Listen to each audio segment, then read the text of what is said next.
It's morning, and that means it's time for Rotten Mornings. The best way to start your morning off rotten.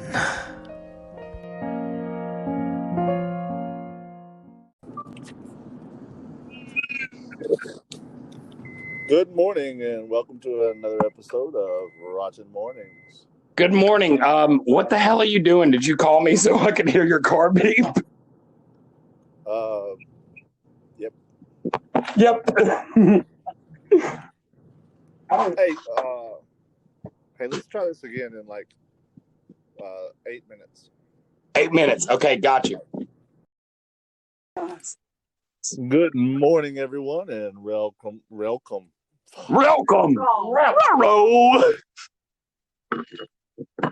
Well, we're getting this one started off as a banger. Yeah, you are. Yeah, I are.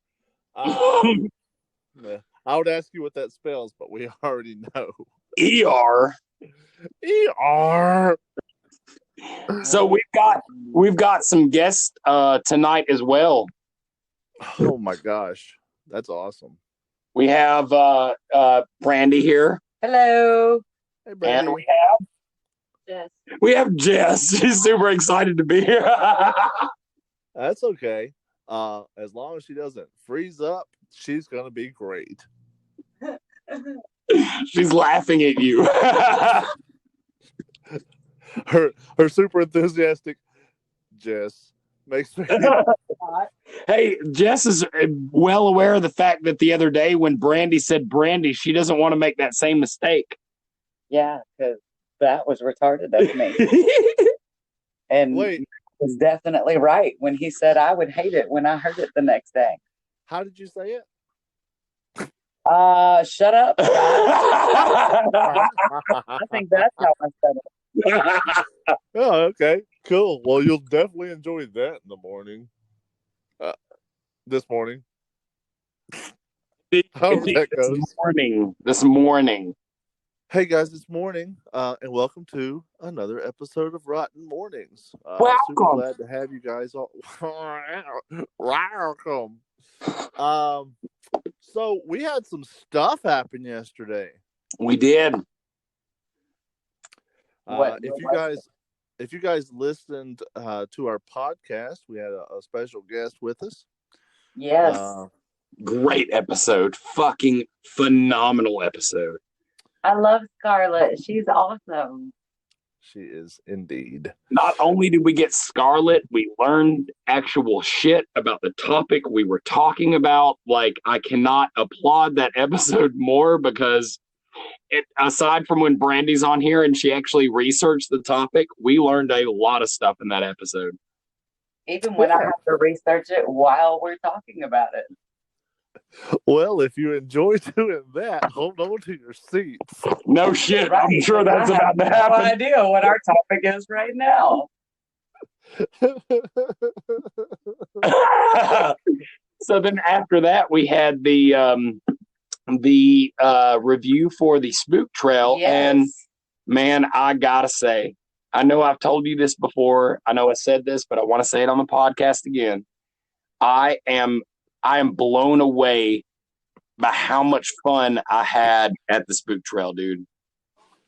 Well, you know, I don't ever want to speak anything like strange thoughts, but like Spook Trail, you're going to have as much fun as you go there to have. Does that make sense? Yes, 100%. Yeah, and that's what I want to say about that. Like, that's the hunt. Like, if you're geared up to go have fun and you're like, I'm just going to have fun, you can have fun there. Agreed. And very, very different from the other like years that we've been there because they were fully staffed. They had new actors. They had a guy that had a gunpowdered musket and gunpowdered 6-shooters. And dude, they were just firing on all cylinders that night. I don't know what it was. And Spooky was fun?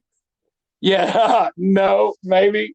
But the fact that fucking Spooky like put a lot of interest into making sure that the guests that came out there were good and safe and protected. And I applaud the fuck out of him for that. And the guy with the musket, wasn't his name Thomas?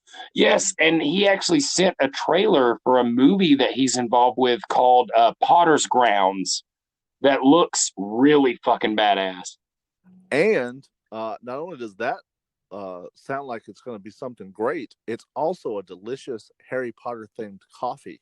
It is Potter's Grounds. That's right, Harry. Have the Potter's bean. I think the IMDb credit was for Potter's Ground, not Potter's Ground. Oh, it's Potter's Ground. I'm sorry. Potter's Ground. I could be wrong about that, but I think that's what I saw. I'll tell you, from the preview I saw, it reminds me a lot of the movie Bone Tomahawk on the fact that it's a recreation of historical events. But I saw some other footage, and there's some skinwalkers in that movie that they don't even talk about, and it looks badass. Yeah, it looked really good. It did. It looked very interesting. You're saying they just have some skinwalkers as extras? No, they're cameramen. They're just like walk by, like, hey, that's not in this romance Hallmark movie. Right. They're just working the cameras. I just know that. That's fair. One time they put their hand in front of it, and that didn't look right. I was like, what's with all that fur? All for the love of Potter's Ground. Potter's Ground. Good deal. Okay, Well, anyway, that sounds. We have?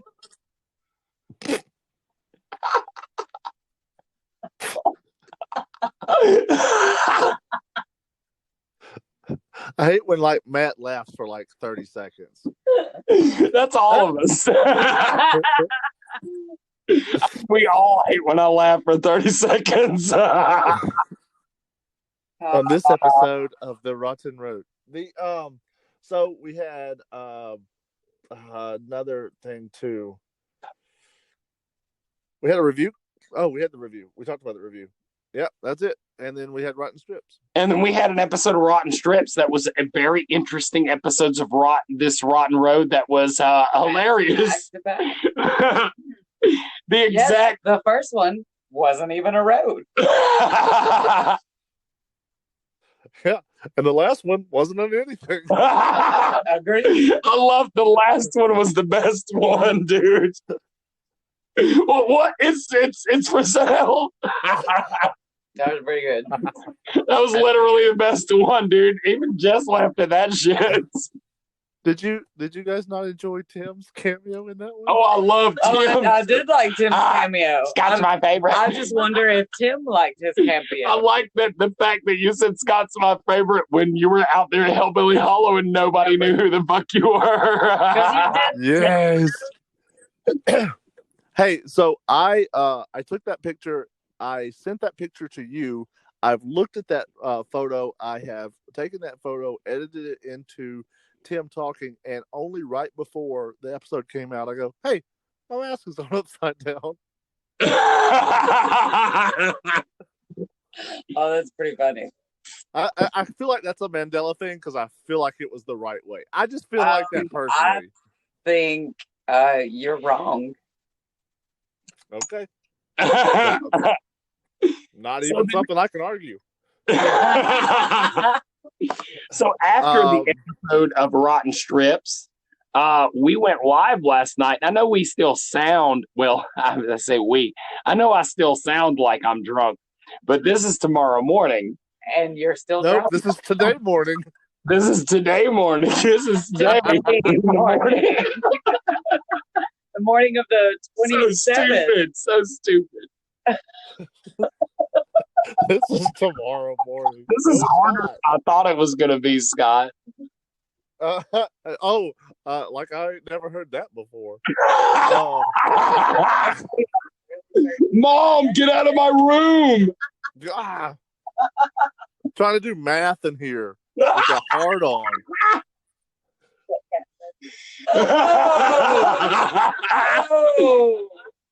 All right, so what do we have coming So then after Rotten Strips, we had a hoot of a time getting fucked up and eating donut.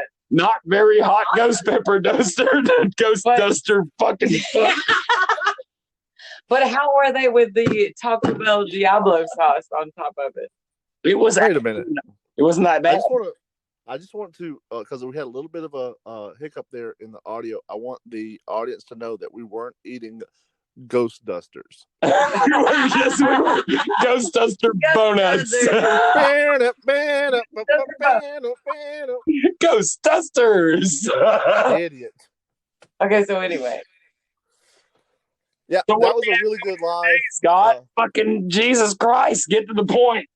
If you guys didn't check out that live, definitely check it out. That was a lot of fun. I'm glad you guys It was did that. very entertaining. We enjoyed ourselves. It almost feels like it was only 10 minutes ago. Oh my God, it was last night, and today is yesterday morning. Yes, agreed. Yesterday morning. Scott, all right, guys, we're gonna take on your episode. Did you hear that? What's that? Have you found another house to post on your video today? Maybe we can get more than just the driveway and the for sale sign. The actual house. She's wondering if you're going to rent one of the spook houses so we can actually see some shit for a change. That's fair. Guys, we're going to take a quick commercial break, and then we'll come back in just a second. You guys stick around, and we'll let you know what's coming up today. Never. Stay. Thinking, brother. And we are back. What a great ad sponsor. Thank you, ad sponsor. Oh, shit, I love our ad sponsors. Yes, one of our ad sponsors is Dunkin' Donuts. Oh my gosh. Hey, I thought I was the ad sponsor. Brandy is the ad sponsor, bro. That's true. Bye, Brandy. Hey, Matt, if you guys recording, I can hear you and Brandy okay, and I'm just having a little bit of trouble hearing Jess. Because I'm not saying anything. She's not talking. Okay, I'm having no problem with that. Can you hear me now? Yes, ma'am. What about now? Nope. I told her to spit the cock out, but you know how it is, Scott. No. Okay. I'll see y'all next week. Guys, we've got some really fun stuff coming up today that's not this. All right. What the fuck is that, man? But I'd like to point out that one of the things that we have today fucking is this. Yes, once again, we have rotten mornings. So here we are. Yes, and the topic is just a banger. If you're listening to this tomorrow, we re-recorded it today in the morning. Wait, what? I don't know. Oh no, put him to bed. So 3/4 of us still don't know what the topic for Rotten We haven't got that Mornings far. is. Yes. Okay, so if you're listening to Rotten Mornings, you're listening to this. What's the other thing we've got coming up today? Hopefully, I will have the review for Territorium up today. Also, hopefully, I will have the We Are Not Alone episode featuring Brandy from the Jacksonville Paranormal Society. Yes, that should be very interesting. I can't wait to hear it and see it. I am definitely looking forward to that one. And after that, I guess I have an episode. Holy crap, I have so much shit to do today. Yes, and we have no idea what it is yet. I will be very surprised if we don't somehow see a review for the Insanitarium. Oh, good point. Territorium. Yes. Yes. And you said it correctly. I'm just saying I'd be surprised if I don't accidentally see. I'm going to do a review for Insanitarium, and it's going to be like, fuck, I did it wrong again. It's going to be really hard to see a review for the Insanitarium that is not open this year. Take a drink. Take a drink. Take a shot. Take a shot. Every time I say Insanatorium instead of Territorium, you have to take a shot. Oh, gosh. And then also, you're doing the 27 episodes of Rotten Strips? Yes, the 27th episode of Rotten Strips. So I've got literally 3 things to do in the next plausibly 10 hours. Yeah. Well, good luck with that. Right? Yeah. Be Guys, interesting. What's that? Oh, yeah. I'm gonna be late to work. Can we get on with the topic? Yeah. Okay, let's go to the subnatural part. Okay. Guys, we're gonna jump over to the subnatural part, and if you're joining for that, please do. If not, you guys have a rotten morning. Have a rotten morning. Stay rotten. Stay rotten.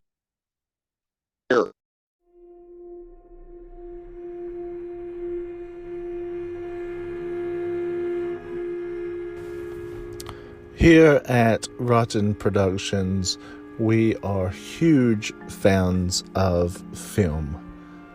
In the realm of film, there are horror films, and then there are horror stories about films.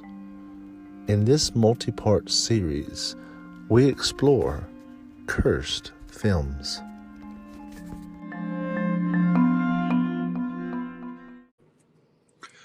And we're back. We're back. All of us are back. Guys, I hope you were as riveted by that intro as I wasn't. Yes, I agree. There are 4 of us, though. Okay. I think the intro was great. I really like your cunnilingus. Okay. That didn't think that recorded. Here's the thing. We are talking about cursed films, and as I said in the cold open, this will be a 3-part series. So as the series continues over the next couple of days, you guys will hear some more cursed films. But we want to talk about some that kind of outlie on the fringe of cursed films. And the first one we want to talk about is 3 Men and a Baby. Yes, 3 Men and a Baby have a very interesting story about how when you watch the film, there's a scene where the camera pans the room and you see a picture, what looks like a little boy hiding behind a curtain. And later on in the film, you see another scene where there's a shotgun leaned up against the wall that was never there. That's right. And when the movie came out, no one knew about it. No one saw it. No one spotted it. And it wasn't until like the VHS release that was picked up on. And then a very scary story came from those 2 things. Yes, that there was some sort of a kid that killed himself with a shotgun in that same house. Yes. But how do you feel about that as a cursed film? So I think as far as like, I think cursed film is going to have to be pretty general term, because there's a lot of things that could mean. If the story, which, really, this is kind of like an early creepypasta. If the story was true, we would have video footage of a ghost on film. Correct. And I don't want to get much more cursed than that. Yes, but we also have an explanation for that could be just as feasible as a ghost. That's fair.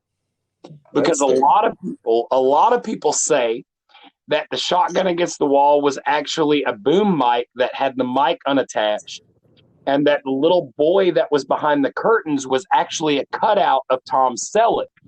And because of the way the world is now and the way the internet is and the way we can capture single frames of video, if you look at that single frame, it's the same outfit that Tom Selleck is actually wearing in a different scene in the poster for 3 Men and a Baby. Not Tom Selleck. Not Tom Selleck. Ted Danson. Ted Danson, that's right. Yes, Ted Danson. He's wearing a tuxedo, I think. Correct, and that was actually from the movie cover, almost as like they had a 3-part stand-in and they left it up there in the window. And because it became so, everybody started noticing it, I think the producers and the people involved with the film were like, well, oh yeah, definitely ghost. Well, I think the reason you said Tom Selleck is because of, he went on the Tonight Show with Jimmy Fallon. He was the one that was telling the story saying this couldn't be true, because he said that the story had popped up that there was a ghost boy that kept appearing that people were talking about.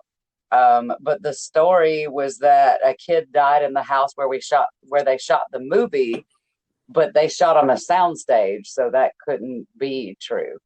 At least that's what he said on the Tonight Show when he was there.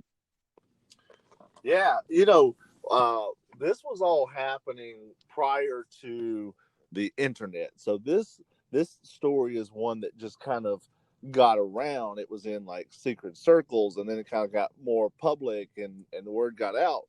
But if there's no way to fact check it, what do? You go to the video store, you rent the movie, and the movie makes more money.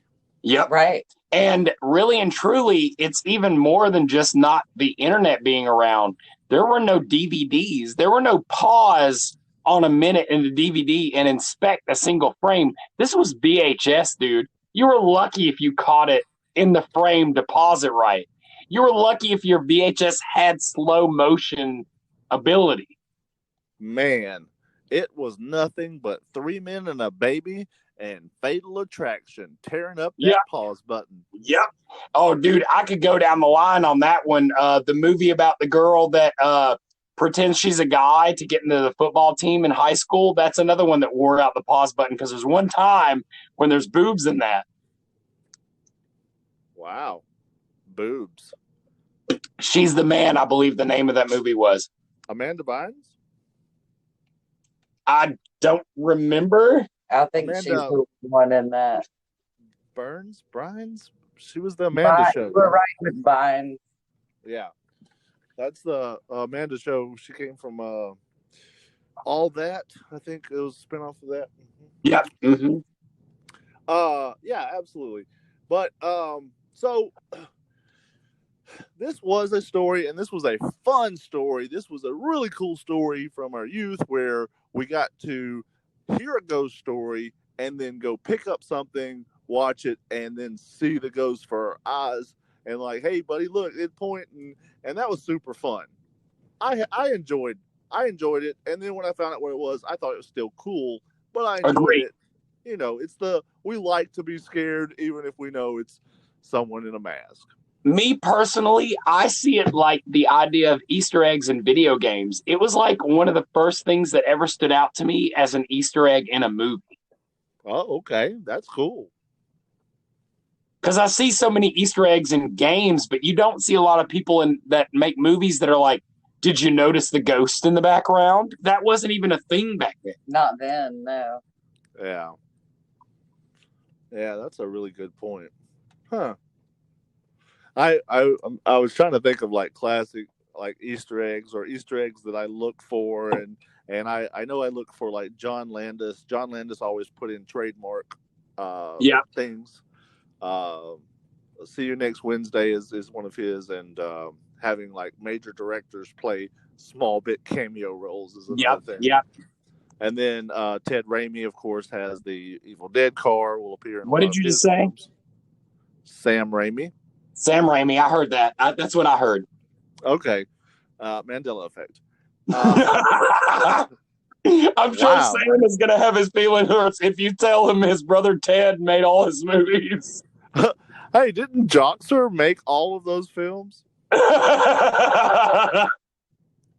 Wow, you have to know a lot of nerd stuff to know what the hell we're talking about. That is some fucking obscure shit right there. Thanks a lot, fucking Hercules. Oh, so just really quick there though, Ted Raimi plays Joxer. Who did Bruce Campbell play? Oh, are we still hanging over from trivia from last night? I can't take any more trivia. I don't want to drink anymore. That's fair. Take a shot. The was it the Prince of Thieves?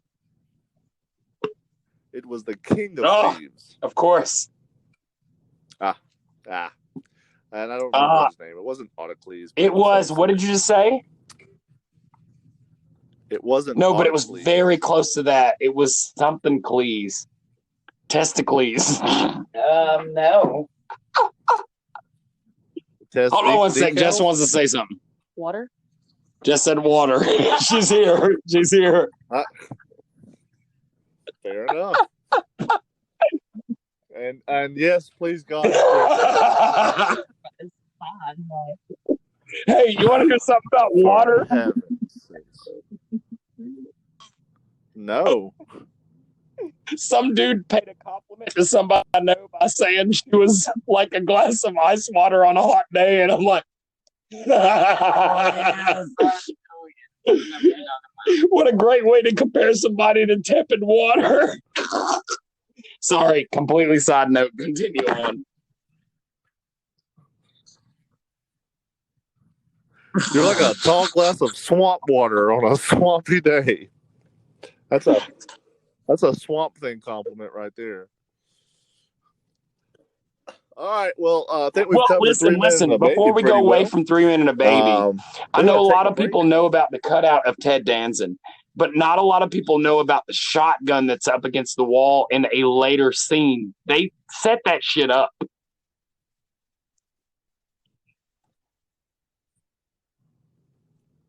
Well, it wasn't a shotgun. Oh, you're geeking out. You're geeking out. Go to a break. And he's gone. Oh, great ad. Man, that sponsor really's nailing it.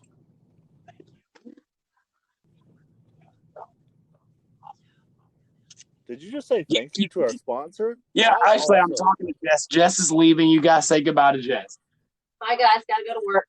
Bye, See you, Jess. Jess. Thank you for ghost pepper donuts and all. Okay, we can continue. Okay, so we are back, and let's go into our next cursed film. And this one is a film that doesn't even exist. Oh, it never happened? No. It never happened.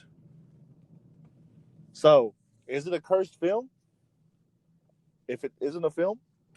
I mean, if people involved with it kept fucking dying every time they tried to make it. Yeah. And we're talking about the film Artok? Am I saying that right? I took the incomparable Atuk. It's supposed to be based off of a film adaptation based upon a novel from 1963 called The Incomparable Atuk. And Atuk is actually Inuit for grandfather. Yes. Okay. And this was supposed to be like a film about a big, I guess, native. I don't know the PC term now to say. Oh, I think that First Nations is what we're saying. That okay. That they're not Native American. I don't know. First Nations person. The badass motherfuckers that ran this bitch before we decided to come over here. We got right. From the Alaska area, and several people have been given this script and wanted to take a shot at this script, and then the curse. Right, because the legend anyway claims that the curse has killed all of the actors who have shown an interest in the lead role. Holy fucking shit, the names that are on this list, dude. Yeah. Kennison, Buscemi, Candy, Belushi, and Farley. Holy fuck, Buscemi is still alive.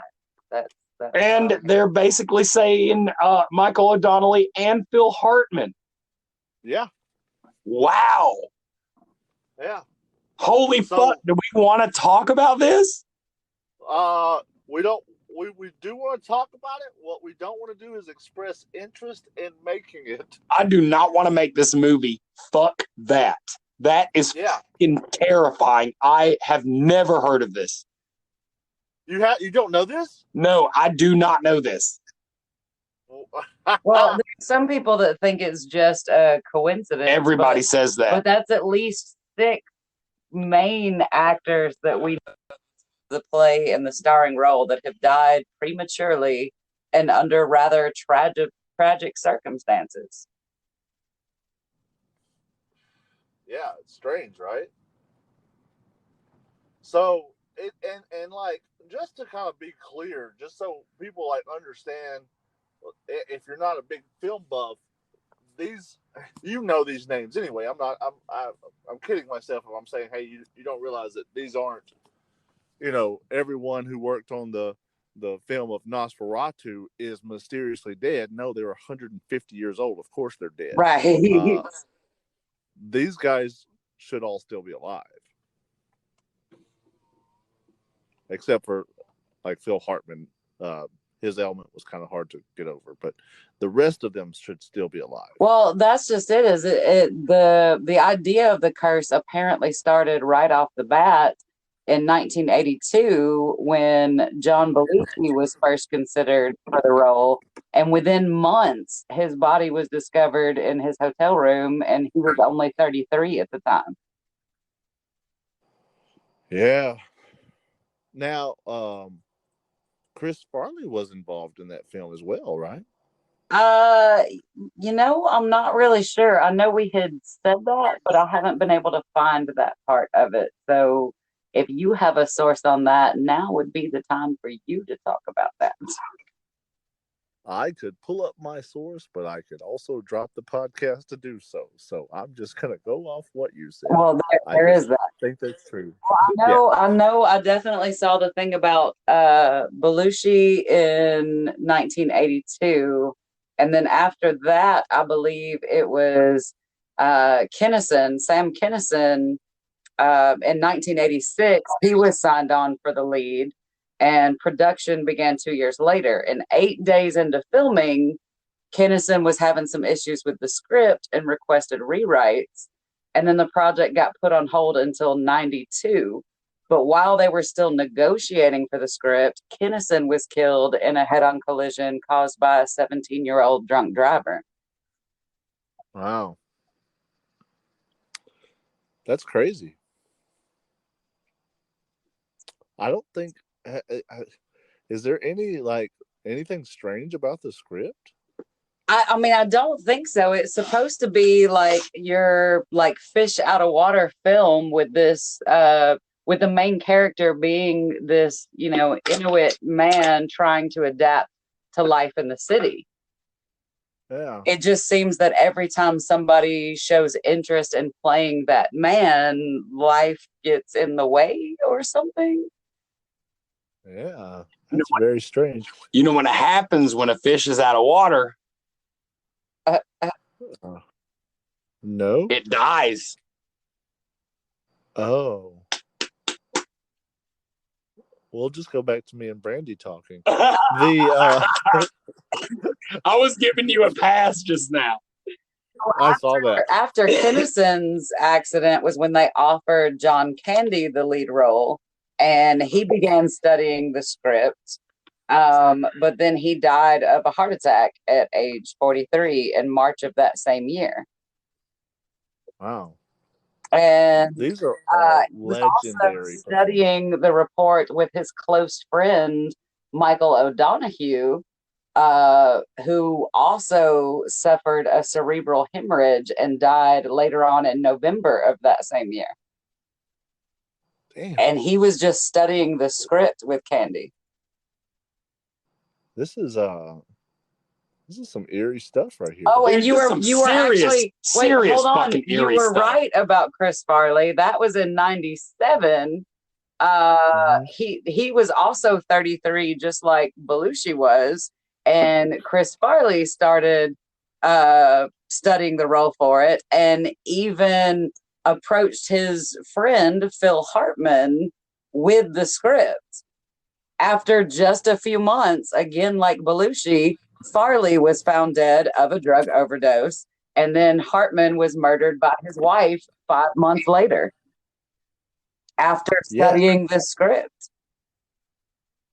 Now, the reason that it just pinged to me that it was Farley is when you had said Belushi 33, and I thought Farley was 33 and had read the script as well. And these are all bigger guys, and that's true. And, yeah, so this is some guys. We talk about coincidence, and that's really the only other thing that you could say about this. Right? And that's the weird thing about this particular thing. When it comes to cursed objects or curses just in general, it's so easy to write off the thing as coincidence. But at what point does an action continually happen and the same thing happen over again before we call it like stupid or like the real thing, right? Yeah, we say that this is definitely truth. It's not coincidence anymore because there's just too many coincidences.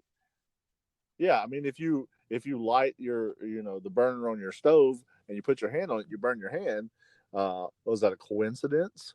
But if you do it 1,000 times over, you start to realize that's just a fact, not a coincidence. That's right. Very odd. Very odd, this story. Is there any other plausible explanation? I mean, the fact that it's easier to tie a thing backwards to somebody because we are in the future and they were in the past. Well, if you look at the original case with Belushi, 2 months after the fact, there was the woman, Catherine Smith, I think her name was. She admitted to having been with Belushi on the night of his death and had given him the fatal overdose. And the case was reopened at that part, and she was actually arrested and charged with first-degree murder. So a woman killing a man has happened in a couple of versions of this one. Yes, same with Phil Hartman. Yes. Yeah, interesting. How interesting. Now, there was something I saw, and I can't seem to find it right now, but with Kinnison, there was something about his last words. There was at least part of the legend was that his last known words of speaking were attached to the script in some way. I don't know why that was thought, but something about his last words were, "What? Why? Okay. And that was it. I might be misquoting that, but I think that's what I read. That's okay. The fact checkers for this show all quit on the first episode. Yeah, I was going to say, she says she might be misquoting. At least she's being genuine enough to warn you that she's lying. We don't even give you that warning. Well, nope, we say it up front. Yep. And then with Kinnison, the part I said earlier where he had asked for the script to be rewritten because he had issues with it. Apparently, from another source, I saw that he was the one that apparently became difficult. He didn't like the way the film turned out, so he started rewriting the script himself. And he said that he was given creative control, but then the studio got involved and there was a lawsuit began, which is why the script was put on hold for several years. Oh, I see. Okay, well, we're going to take a quick break and come back with our final thoughts. Good idea. All right, there. You there? And we are back. Well, that was a really crazy podcast, guys. Dude, I'm gonna tell you this right now. I have never, ever fucking heard of that shit. That is fucking wild. It is. It's definitely a story, and I thought that you and I had discussed it before. It's something that I have. It's always kind of been back there in my mind. Like, this is just a weird thing. So I'm glad that we actually got to talk about this today. And what could have been the tamer of this series has really turned out to be rather chilling. God, yes, it's chilling.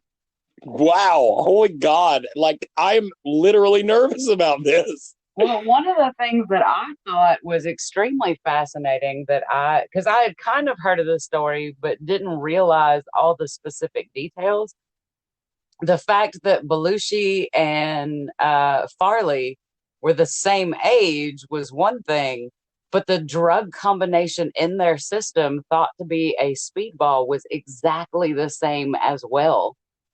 And also both of them within months of studying the script and saying, yes, I'm interested in the lead role. You know what else is kind of odd that you just mentioned that? Almost all of the people that we mentioned were SNL. Yes. Except for Kinnison, right? Was Kinnison ever attached with SNL? I don't even know if he hosted. I'm trying to remember. I think he I did think he host did. once. I think he did host once. Yeah. I mean, it seems about right based on timeline and his popularity within that time. Yeah. But largely, yeah, everybody was attached to SNL. But again, we're Sam talking about Kinison was the host of SNL in November the 15th, 1986. Oh, wow. huh. And when did he die? Hold on. That would have been in 92, I believe. Okay. So yeah, all of these had some connection to SNL as well. There's lots of layers to this, but we're also talking about comedy gods here. Yes. You know, so of course they would have had a connection to this thing. Um, whew, we got through it, guys. Dude, good episode. Some very interesting information. I'm And sorry I'm incredibly drunk. that script itself has been left in limbo ever since Farley and then followed by Hartman. Nobody else really wants to touch it now. Yeah, you know it's so funny because like when I think about Hartman doing it, I'm kind of reminded of. Do you guys remember Harpoon Man, the digital shorts character? Yes. So like that's how in my head how Phil Hartman would handle that character. Agreed. Yeah. Well, some people actually believe that the whole curse is about the whitewashing of it, because if you think of it, this is 6 different white men cast to play an Inuit. Yeah. Okay then. A toot sound. Guys, thank you so much. I've had a blast with this episode. Thanks to Jess for joining us for the first part. That was a lot of fun. There's going to be a lot of cool stuff coming up. Can't wait for the rest of this series to see what other kind of weird stuff we're gonna uncover. As long as we've got Brandy doing the research for us, and you guys have a rotten morning. Stay rotten. I lost everyone. Okay.